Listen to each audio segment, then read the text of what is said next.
ሰላም አለይኩም ወራህመቱላሂ ወበረካቱ። ውድና የተከበራችሁ ውድ ቻናሌ ቤተሰቦች ሰላም ጤና ይስጥልኝ። እንዴት ናችሁ? እኔ ያለው አልሐምዱሊላህ። ዛሬ የሸዋልን ፍጡር እየሰራ እንገናኛለን ማለት ነው። እንደዚህ አይነት በጣም ጣፋጭ ቆንጆ ሲያዩት የሚያምር ነው ማለት ነው። ይህንን ከቡና ጋር ማቅረብ ይቻላል። እንደዚሁም ምሽቱን ቁጭ ብላችሁ ማመሻሻ ይሆናል ማለት ነው። በመጀመሪያ ላይ ግን ከሾርባ ጋር የምንመገበው ይህን የሚመስል በጣም የሚጣፍጥ ዳቦ ጋግር ያለው ማለት ነው። አሰራሩን ነው። ዱቄት እዚህ ጋር 2 ኩባያ አድርግ ያለሁኝ። ቤኪንግ ፓውደር እና ካሜራ ናቸው እነዚህ፣ አንዳንድ ማንኪያ የሾርባ ማንኪያ ማለት ነው። እነሱም በደንብ ካቀላቀልኩኝም በኋላ ውሃ አንድ ለሰስ ያለ ውሃ አድርጋለሁ ማለት ነው። አንድ ዘይት በሻይ ብርጭቆ፣ ከዛን ደግሞ ይህ የምታዩት ስኳር ነው ማለት ነው። ስኳሩንም እንደዚሁ ጨምረዋለሁኝ። ሁሉንም በአንድ ነው ማቀላቅለው። በደንብ አድርጌ እንትንለዋለሁ። ትንሽዬ ውሃ አስቀርቻለሁ። ጠብ እያደረኩኝ አሸዋለሁ ማለት ነው። አንድ ኩባያ ውሃ ግን በዚህ ብዙ ሳይሞላ ይሄ ይሆናል ማለት ነው። በዚህ መልኩ ተቦካ። እሽት አድርጌ ነው ያቦካሁት እንዳይበዛባችሁ ብዬ ነው። ያው ወደ 30 ደቂቃ የሚያውቁት አድርጌው በዚህ መልኩ ሆኖልኛል። ቀረፋና የተፈጨ ስኳር ነው ይህ የምታዩት ማለት ነው። የተፈጨ ቡናማው ስኳር ቢሆን ይመረጣል። ቡናማውን ነው ያደረኩት። በደንብ አርጌ እያቀላቀልኩት ነው። እዚህ ጋር አቀላቀዬ ዘይት በዘይት ለውሰዋለሁ ወይም አቀላቅለዋለሁኝ ማለት ነው። በደንብ አርጌ በላይ በዘይቱ አቀላቀዬ ወደ ጎን አርጌዋለሁኝ። ከዛን ሊጡን ለሁለት ከፍዬ ይኸው አንድ ዳምጫለሁኝ። እንዳይበዛባችሁ ቆራርጫው ነው ማለት ነው። ይኸው በሁለት ነው የቆረጥኩት። ይህንን ሁለቱንም በዚህ መልኩ ከዳመጥኩኝ በኋላ እንዳይበዛባችሁ ቪዲዮ እየቆረጥኩ ስለሆነ ነው ያደረኩት ማለት ነው። በዚህ መልኩ እንትን እላለሁ ማለት ነው። ያው እንደምታዩት በደንብ አድርጌ እድጠዋለሁኝ። በነገራችን ላይ ዳቦ ተድጦ እንደዚህ በመዳመጫ ከተዳጣ በኋላ ሲጋገር በጣም ነው ቆንጆና ምርጥ እንትን ያለው ማለት ነው። ማለት የሆነ ጣዕም አለው ላይ የሆነ ደግሞ የሚሰጠው እንትን አለ። ውስጡ ክፍት ነው የሚሆነው። በጣም ስታዩት በጣም ያረካል ማለት ነው። ከዛ እንደዚህ ከቀባው በኋላ ያንኛውንም ቀብቼ ነበረና ያስቀመጥኩትኝ እንደዚህ ከላይ እንትን እለዋለሁ በደንብ አስተካክዬ ማለት ነው። ከዛ መጠቅለል ነው በቃ። ጥቅልል አረጌ ሁለቱንም በአንድ ላይ በዚህ መልኩ። ሊጡን ለዘግ ሲልላችሁ ማለት ብዙም ለዘግ ማለት የለበትም። በዚህ መልኩ ሲሆን ለመዳመጥም ጉልበት አይፈልግም። ሊጡም ደግሞ የሆነ ኩፍ ማለት ባህሪ ይኖረዋል እየበሰለ። ከዛም ከዚህ ጀምሬ ቆርጠዋለሁ ለሁለት ማለት ነው። ሊጡ የመንፋት ባህሪ የሚኖረው ድርቅ በጣም ካላለ ነው ማለት ነው። ድርቅ ሲል የሆነ ምርግ የሚል ነገር ይሆናልና እንደዛ እንዳይሆን ግን ለዘግ ላላ አድርጋችሁ ታወቁት ይመረጣል። ለማንኛውም ነገር ማለት ነው። ኩኪስ ራሱ ሰርቻለሁ ከዚሁ ላይ ማለት ነው። ማለት እንደዚሁ አድርጌ ኩኪስ ሰርቼ ማለት ነው። ወላይ ተበልቶ አይጠገብም ከሽ ማለቱ። በዛ ላይ ደግሞ ቶሎ ብሎ ነው እንትን የሚለው። ፍሩን ውስጥ ካስገባችሁ በኋላ ትንሽ ደረቅ ታረጋችሁት ማለት ትንሽ እሳት መጥቶት ከዛ በኋላ ነው እዛው ውስጥ ተወት ታረጉታላችሁ ማለት ነው። ለኩኪሱ ነው ማወራችሁ። ከዛን ይሄንን እንደዚህ እንጠቀልለዋለን ማለት ነው። ወደ ኋላ ነው የምንጠቀልለው። ይኸውና መስመሮቹ በዚህ መልኩ እንዲወጡልን ለሁለት ከቆረጥ ነው በኋላ እንደዚህ እንጠቀልለዋለን ማለት ነው።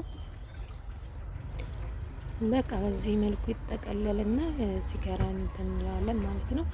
ችግር የለውም ቢፈታታም ራሱ በኋላ ላይ ሙልት ስለሚል ችግር የለውም። እኔ ግን ያው እንደዚህ አስተካክዬ እንትን ብየዋለሁ አስገብቼዋለሁ ማለት ነው። እንደዚህ ቢከፋፈት ቢፈታታ ምንም አይጨንቃችሁም እናንተ ዞሮ ዞሮ ሰርታችሁታል እንትን ማለት ነው። በዚህ መልኩ ወጣ አላችኋለሁኝ። መሀል ያልቀረጽኩትም ነበረ። በዚህ መልኩ ሆኖ ወጥቷል። በነገራችን ላይ ስኳር ስላለው ነው ቀላ የሚለው። በጣም ቀላ ብላችሁ ቅር እንዳይላችሁ ማለት ነው። እዚህ ጋር ደግሞ ያንን የመሰለ ጣፋጭ ልሰራ እየተዘጋጀው ነው ማለት ነው። በዛው ብረት ድስት ነው የማቦካው። ብረት ድስቱን በነገራችን ላይ የሆነ ከንፈሩ ስስ ስለሆነ ደስ ይለኛል ለሊጥ ማብካት ማለት ነው። ይመቸኛል። ለማንኛውም ለዛ ነው በዚህ መልኩ ዘይት እና ውሃ ቤኪንግ ፓውደር ካሜራ አለው ማለት ነው። ከዛን አንድ ኩባያ ዱቄት አድርጌያለሁ። በደንብ አድርጌ እሽት አድርጌ በዘይቱ ውሃውን ከዘይቱ ጋር ከውሃው ዘይቱ ቢበልጥ ይመረጣል ማለት ነው። እሺ እንግዲህ ስለሚያግዘው ማለት ነው። እዚህ ጋር ትንሽ ዱቄት ብናደርገው እንትን ማለት ነው። ትንሽ ቀጠን እያለች ስለሆነ ዱቄቱን አድርጌ አቀላቅየዋለሁ ማለት ነው። በዚህ መልኩ አስቀምጫቸዋለሁኝ ለአንድ 30 ደቂቃ። ይሄንንም አቆየዋለሁ ማለት ነው። ሳህኑ ላይ እንደዚህ ከፋፍዬ ካረኩት በኋላ በዘይት የተቦካ ነገር በነገራችን ላይ በጣም ነው እንትን የሚለው። ያው አሁን ዘይት ተወዷል። እንግዲህ እኛ ደግሞ እንደዚህ እያልነው እንዳይቀር ብለን ነው እላችኋለኝ። በዚህ መልኩ አድርጌ ክድን አድርጌ ይህ ብረት ድስቱ ክዳን እፍን ስለሚያደርግ እኔ ኢትዮጵያ ውስጥ ላስቲክ ምናምን እንደዚህ እንትን አንልም፣ ታወቀ ነው። የብረት ድስት ክዳኔን አብቼ ክድን አደርጋታለሁኝ ማለት ነው። ትንሽ አቆያዋለሁኝ ወደ 20-30 ደቂቃም ቢሆን 10 ደቂቃ በቂ ነው፣ ግን 20 ደቂቃ ቢሆን በጣም የተመረጠ ነው እላችኋለሁኝ። ይህን ያክል ከሆነልኝ በኋላ ያው እንደዚህ እየዳመጥኩኝ ነው። ሁሉንም በትንንሹ እንደዚህ ዳምጥና ይህ የምነሰንሰው ዱቄት የበቆሎ ዱቄት ወይም ነሻ የሚባለው ነው ማለት ነው። የበቆሎ ዱቄት ክርት ነው። እኛ ሀገር በመፍጫ ማላም ትችላላችሁ ቤታችሁ። በዚህ መልኩ ደራርቤ ድጬ ጨርሻለሁኝ። ያው እንደምታዩት ዱቄቱ በጣም ነው የሚጠጣው። ከሽ እንድል ያደርገዋል፣ እንደዚህ እንዳይለጣጠፍ ያደርገዋል። ነገር ግን ከሽ እንድል በይብለጥ ከሽ እንድል ይረዳዋል ማለት ነው። በዚህ መልኩ ካደረኩ በኋላ በደንብ አድርጌ ደግሞ ይሄንን አንድ ላይ እዳምጠዋለሁ ማለት ነው። በደንብ አድርጌ ከንፈሮቹ እንዳይሳሳቱ አድርጌ ድጠዋለሁ ማለት ነው። በነገራችን ላይ በዚህ መልኩ ከዳጥኩኝም በኋላ ምንም ፕሮሰስ የለውም። ይሄ ውስጡ ክፍት እንዲሆንና በጣም ከሽ እንዲል ይረዳዋል ማለት ነው መደራረቡ።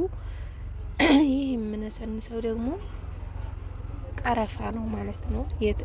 ማነው ቀረፋ ሳይሆን ይቅርታ፣ ለውዝ ነው። ለውዝ የተፈጨ ለውዝ ነው ማለት ነው። በዚህ መልኩ በዚህ በምታዩት ቀጭን እንጨት አለችኝ። እንደዚህ እያደረኩኝ እጠቀልላችኋለሁ ማለት ነው። ሁሉንም በዚህ መልኩ እየጠቀለልኩኝ ጨርሳለሁኝ እየሰራ ማለት ነው። ንስንስ አድርጌ በዚህ መልኩ እንትን እለዋለሁ። በጣም ስስ ናትና እንደምታዩት ስትቆረጥ ራሱ እያቸውት በጣም እንትን ናት። በዚህ መልኩ ሁሉንም ጨርሼ ደርድሬያቸዋለሁኝ። አሁን ፓትራ ውስጥ ማስገባት ነው የቀረኝ። ይኸውና አንድ በቃ በደንብ ከሰማ በኋላ ነው ያስገባሁትኝ። ከዛን ካወጣው በኋላ ምን አደረኩኝ? ከላይ ስቶቭ ላይ አድርጌ ሺራ ነው ያደረኩበት ማለት ነው። በጣም ነው የሚጣፍጠው፣ ሞክሩት እሺ ውዶች።